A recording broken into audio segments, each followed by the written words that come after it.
Hello everyone, मेरा नाम नम्रता है। तो आज हम गए थे एग्रीकल्चर के एक ट्रिप में। ये एक एक्सपोजर ट्रिप था जिसमें हमें नेचुरल फार्मिंग के बारे में बताया। बिलासपुर में एक किसान थे जिन्होंने नेचुरल फार्मिंग की हुई थी, तो हमें डेमो के लिए बताया था और हमें प्रेरित किया कि हम सब भी नेचुरल फार्मिंग करें। तो हमें लेने के लिए एग्रीकल्चर वालों ने स्पेशली बस भेजी थी। उसमें हम सारी लेडीज़ गई, पूरे गांव की। ऐसे ट्रिप में जाने का बड़ा मज़ा आता है क्योंकि इसमें हमारा कोई भी खर्चा नहीं हुआ। जो भी खर्चा पे किया वो सारा विभाग के द्वारा पे किया गया था।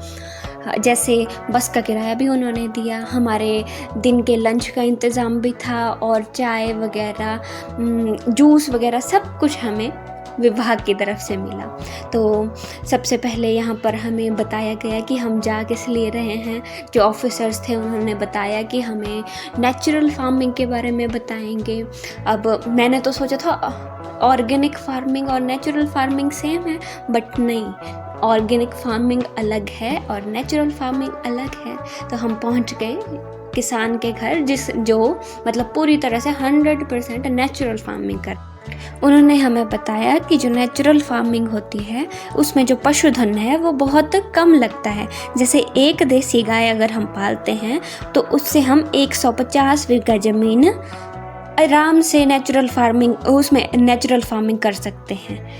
जो एक देसी गाय होती है वही काफ़ी होती है हमारे पूरे गांव के लिए। उन्होंने हमें ऐसा बताया। पशुधन का मतलब गोबर हो गया और गौमूत्र हो गया, ये सब पशुधन में काउंट हो रहे हैं जो हमें नेचुरल फार्मिंग में यूज़ करने होते हैं। जो ऑर्गेनिक फार्मिंग होती है उसमें जो होता है वो पशुधन बहुत ज़्यादा लगता है। तो ज़रूरी नहीं है कि अगर हमें फार्मिंग करनी है नेचुरल फार्मिंग तो हमें बहुत सारे पशु पालने पड़ेंगे, बट नेचुरल फार्मिंग में एक ही काफ़ी होती है। अब उन्होंने हमें अपने खेत बताए जिसमें इन्होंने हल्दी लगाई हुई थी और ये बोल रहे थे कि ये हल्दी उन्होंने मेघालय से मंगवाई है और जो इसका कर्क्यूमिन लेवल है वो 10 पॉइंट समथिंग है, बहुत अच्छे टाइप की हल्दी है। और उन्होंने ये मक्की लगाई थी और मक्की के बीच उन्होंने सोयाबीन लगाई थी। तो ये बोलते हैं कि जैसे हम मल्टीपल क्रॉप को एक बार में उगा सकते हैं। उससे क्या होता है, अगर हमारी मान लो मक्की नहीं हुई तो हमारी सोयाबीन तो ज़रूर होगी। और जैसे मक्की होती है उनको बंदर ले जाते हैं तो सोयाबीन तो बंदर लेके जा नहीं सकते, इसीलिए हमें एक टाइम पे 2 उगानी चाहिए। अब ये इन्होंने नेचुरल फार्मिंग के लिए जीवामृत बनाया था।